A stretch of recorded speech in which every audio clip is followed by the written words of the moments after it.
ಬೆಂಗಳೂರು ಹೊರವಲಯದ ಸೋಂಪುರ ಗ್ರಾಮದಲ್ಲಿ ಮಕರ ಸಂಕ್ರಾಂತಿ ಹಬ್ಬದ ಅಂಗವಾಗಿ ಬಸವೇಶ್ವರ ಸ್ವಾಮಿ ರಥೋತ್ಸವ ಹಾಗೂ ಕಡಲೆಕಾಯಿ ಪರಿಷೆ ಕಾರ್ಯಕ್ರಮ ಆಯೋಜಿಸಲಾಗಿತ್ತು.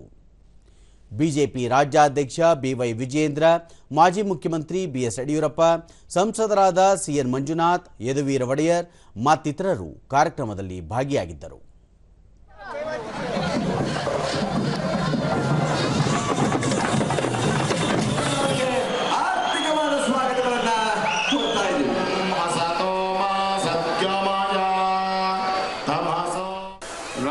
ಬಳಿಕ ಬಿವೈ ವಿಜಯೇಂದ್ರ, ಈ ವರ್ಷ ಉತ್ತಮ ಮಳೆಯಾಗಿ ರೈತರಿಗೆ ಹಾಗೂ ಜನರಿಗೆ ಸುಖ, ಶಾಂತಿ, ನೆಮ್ಮದಿ ದೊರೆಯಲಿ ಎಂದು ಹಾರೈಸಿದರು.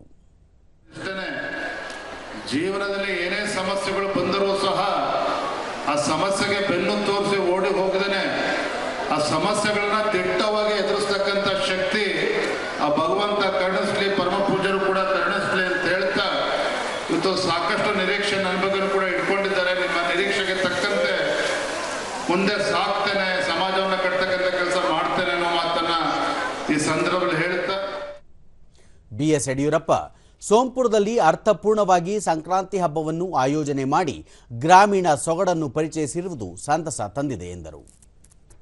ದೇವರಲ್ಲಿ ಪ್ರಾರ್ಥನೆ ಮಾಡ್ತಾ ಪ್ರಧಾನಿ ನರೇಂದ್ರ ಮೋದಿಜಿಯವರು ಈ ರೀತಿಯ ಕಾರ್ಯಕ್ರಮಗಳನ್ನು ನೋಡಿ ಎಲ್ಲ ಕಡೆ ಇಂಥ ರೀತಿಯ ಕಾರ್ಯಕ್ರಮ ಆಗಬೇಕು ಅನ್ನುವಂಥದ್ದು ಅವರ ಅಪೇಕ್ಷೆ ಇದೆ.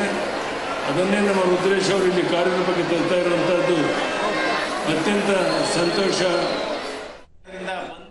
ಸಂಸದ ಸಿಎನ್ ಮಂಜುನಾಥ್, ಆಧುನಿಕ ಜಗತ್ತಿನಲ್ಲಿ ಧಾರ್ಮಿಕ ಸಂಪ್ರದಾಯಗಳು, ಆಚರಣೆಗಳು ಮರೆಯಾಗುತ್ತಿದ್ದು, ಈ ಬಗೆಯ ಆಚರಣೆಗಳು ಸಾರ್ವಜನಿಕರಿಗೆ ಸಂಪ್ರದಾಯವನ್ನು ಪರಿಚಯಿಸುತ್ತದೆ ಎಂದು ಹೇಳಿದರು. ಇವತ್ತು ಗರ್ಭಿಣಿಯರಿಗೆ ನಿಜವಾಗ್ಲೂ ಒಂದು ಪವಿತ್ರವಾದ ಕೆಲಸವನ್ನ ನಮ್ಮ ರುದ್ರೇಶ್ ಅವರು ಮಾಡ್ತಾ ಇದ್ದಾರೆ. ಮಡಿಲು ತುಂಬುವಂಥದ್ದು, ಸೀಮಂತ ಮಾಡುವಂಥದ್ದು, ಇದು ನಿಜವಾಗ್ಲೂ ಒಂದು ಶ್ರೀಮಂತ ಪದ್ಧತಿ ಅಂತಾನೆ ಹೇಳ್ಬೇಕಾಗುತ್ತೆ. ಇದು ಸೀಮಂತ ಪದ್ಧತಿ ಅಲ್ಲ, ಒಂದು ಶ್ರೀಮಂತ ಪದ್ಧತಿಯನ್ನ ಅಂತಾನೆ ಹೇಳ್ಬೇಕಾಗುತ್ತೆ. ಸಂಸದ ಯದುವೀರ್ ಒಡೆಯರ್, ಭಾರತದಲ್ಲಿ ಪ್ರಾಚೀನ ಸಂಸ್ಕೃತಿ ಪರಂಪರೆ ಇಂದಿಗೂ ಆಚರಣೆಯಲ್ಲಿದೆ ಎಂಬುದಕ್ಕೆ ಸಂಕ್ರಾಂತಿ ಉತ್ಸವ ಸಾಕ್ಷಿಯಾಗಿದೆ ಎಂದು ತಿಳಿಸಿದರು. ಮುಂದೇನು ಬರುವಂಥದ್ದು ವರ್ಷಗಳಿಗೆ ಉಳಿಬೇಕಾಗಿದೆ.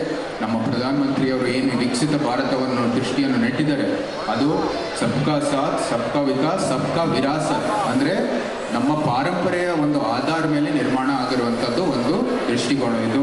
ಅದಕ್ಕಾಗಿ ನೀವೆಲ್ಲರೂ ಕೈ ಜೋಡಿಸಬೇಕಾಗಿದೆ. ಭಾರತೀಯ ಧರ್ಮದೊಂದಿಗೆ ಒಂದು ಶ್ರೇಷ್ಠ ಭಾರತವನ್ನು ನಿರ್ಮಾಣ ಮಾಡಲಿಕ್ಕೆ ನಾವೆಲ್ಲರೂ ಮುಂದುವರಿಯೋಣ.